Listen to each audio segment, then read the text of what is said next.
ఆంధ్రప్రదేశ్ ఎన్నికల్లో కొత్త ఒరవడి ప్రారంభమైంది. ఐఏఎస్, ఐపీఎస్, ఐఆర్ఎస్ రిటైర్డ్ అధికారులు, ఉపాధ్యాయులు, పోలీసు అధికారులు రాజకీయ రంగం వైపు చూస్తున్నారు. అధికార టీడీపీ, ప్రతిపక్ష వైసీపీ, జనసేన పార్టీల టికెట్లతో లోక్సభ, శాసనసభ స్థానాల నుంచి తమ అదృష్టాన్ని పరీక్షించుకుంటున్నారు. విశాఖ లోక్సభ స్థానం నుంచి జనసేన అభ్యర్థిగా పోటీకి దిగుతోన్న జేడీ లక్ష్మీనారాయణ ప్రస్తుత ఎన్నికలకే ప్రత్యేక ఆకర్షణగా నిలవబోతున్నారు.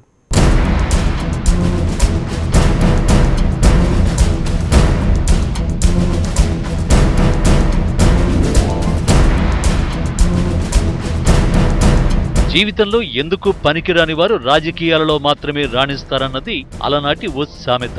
అయితే ప్రస్తుతం రాజకీయాల నిర్వచనమే మారిపోయింది. విద్యావంతులు, మేధావులు ఎక్కువగా రాజకీయాల్లోకి వస్తే దేశం, వ్యవస్థ వాటంతట అవే బాగుపడతాయన్న భావన కూడా లేకపోలేదు. అయితే ఇటీవలి కాలంలో మేధావులు, కేంద్ర ప్రభుత్వ అధికారులు, ఉన్నతోద్యోగుల చూపు మాత్రం రాజకీయ రంగం పైన పడింది. ప్రస్తుత ఎన్నికల్లో 3 రాజకీయ పార్టీల నుంచి పలువురు రిటైర్డ్ ఐఏఎస్, ఐపీఎస్, ఐఆర్ఎస్ అధికారులు ఎన్నికల బరిలోకి దిగుతున్నారు. మాజీ ఐపీఎస్ అధికారి, సిబిఐ జాయింట్ డైరెక్టర్ వివి లక్ష్మీనారాయణ విశాఖపట్నం లోక్సభ స్థానం నుంచి జనసేన అభ్యర్థిగా బరిలో నిలిచారు. టీడీపీ, వైసీపీ, బీజేపీ అభ్యర్థుల నుంచి లక్ష్మీనారాయణ అస్సలు సిస్సలు పోటీ ఎదుర్కోబోతున్నారు.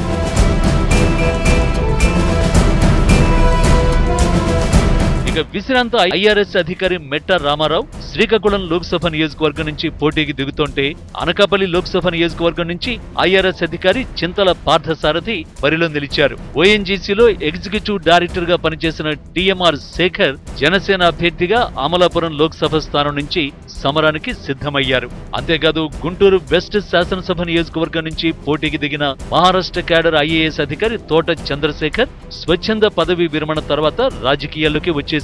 2009లో ప్రజారాజ్యం తరఫున, 2014లో వైకాపా తరఫున లోక్సభకు పోటీ చేసి ఓటమి పాలయ్యారు. ఇండియన్ రైల్వే సర్వీస్ అధికారి ఏ భరత్ భూషణ్ పదవి విరమణ చేసి జనసేనలో చేరారు.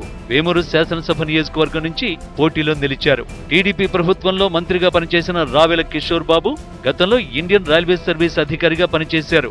2014 ఎన్నికల్లో గుంటూరు జిల్లా ప్రతిపాడు నుంచి తెలుగుదేశం పార్టీ తరఫున ఎమ్మెల్యేగా గెలుపొందారు. ఆ తర్వాత జనసేనలో చేరారు. ప్రస్తుతం ఎమ్మెల్యేగా రెండోసారి బరిలో నిలిచారు.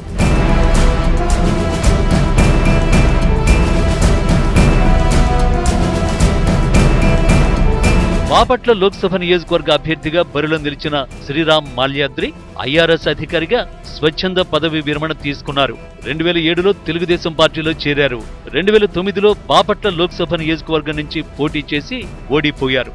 2014 ఎన్నికల్లో తిరిగి అదే స్థానం నుంచి విజేతగా నిలిచారు. తాడికొండ సిట్టింగ్ ఎమ్మెల్యే తెనాలి శ్రావణ్ కుమార్ గతంలో జిల్లా పంచాయతీ అధికారిగా పనిచేస్తూ స్వచ్ఛంద పదవి విరమణ తీసుకున్నారు. 2009 ఎన్నికల్లో ఓటమి చవిచూసిన ఆయన 2014లో తొలిసారి ఎమ్మెల్యేగా గెలిచారు. ఐఏఎస్, ఐపీఎస్, ఐఆర్ఎస్ అధికారులు మాత్రమే కాదు, పలువురు ఉపాధ్యాయులు సైతం ఎన్నికల బరిలో నిలిచారు. ప్రస్తుత ప్రభుత్వంలో ఎక్సైజ్ శాఖ మంత్రిగా ఉన్న కేఎస్ జవహర్ గతంలో ఉపాధ్యాయుడిగా పనిచేశారు.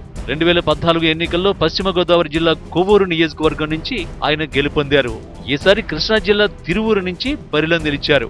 2014 ఎన్నికల్లో విశాఖపట్నం జిల్లా పాయకరావుపేట నియోజకవర్గం నుంచి గెలిచిన వంగలపూడి అనితకు సైతం గతంలో ఉపాధ్యాయురాలిగా పనిచేసిన అనుభవం ఉంది. ప్రస్తుతం పశ్చిమ గోదావరి జిల్లా కొవ్వూరు నుంచి పోటీ పడుతున్నారు.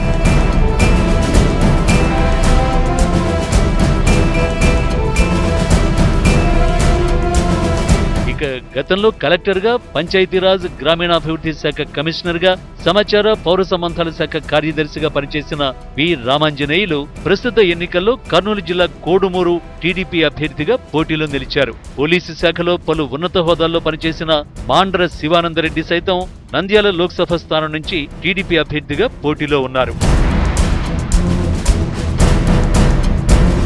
అలాగే ప్రతిపక్ష వైసీపీ నుంచి సైతం పలువురు పోలీసు అధికారులు ఎన్నికల బరిలోకి దిగుతున్నారు. గతంలో సబ్ ఇన్స్పెక్టర్ గా విధులు నిర్వహించిన తొగురు ఆర్థర్ పదోన్నతులతో ఎస్పీ స్థాయికి చేరుకున్నారు. పదవి విరమణ తర్వాత రాజకీయాల్లో చేరారు. కర్నూలు జిల్లా నందికొట్కూరు నియోజకవర్గం నుంచి ఆయన పోటీకి దిగుతున్నారు. స్పెషల్ ప్రొటెక్షన్ ఫోర్స్ లో డీఐజీగా పనిచేసి పదవి విరమణ చేసిన చంద్రగిరి యేసురత్నం సైతం గుంటూరు వెస్ట్ నియోజకవర్గంలో బరిలోకి దిగుతున్నారు. ఐఆర్ఎస్ అధికారిగా పనిచేసి ఉన్న మట్ల ఎలీజా పశ్చిమ గోదావరి జిల్లా చింతలపూడి నియోజకవర్గం నుంచి సమరానికి సై అంటున్నారు. ఇక విశాఖపట్నం జిల్లా పాయకరావుపేట నుంచి పోటీకి దిగిన గొల్ల బాబురావు గతంలో జిల్లా పరిషత్ సీఈఓగా పనిచేశారు. అనంతపురం లోక్సభ నియోజకవర్గం నుంచి పోటీకి దిగిన తలారి రంగయ్య ఇంతకు ముందు డిఆర్డీఏ పీడీగా బాధ్యతలు నిర్వర్తించారు.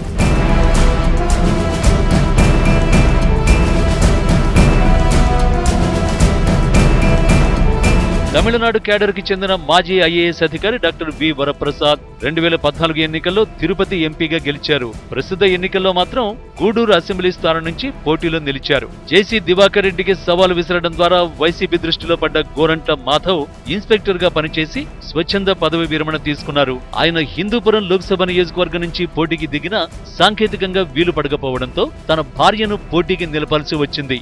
ఏపీ సీఎం చంద్రబాబు నాయుడు గత 7 సార్లుగా తిరుగులేని విజయాలు సాధిస్తూ వచ్చిన కుప్పం నియోజకవర్గం నుంచి విశ్రాంత ఐఏఎస్ అధికారి చంద్రమౌళి వరుసగా రెండోసారి వైసీపీ తరఫున పోటీకి దిగుతున్నారు.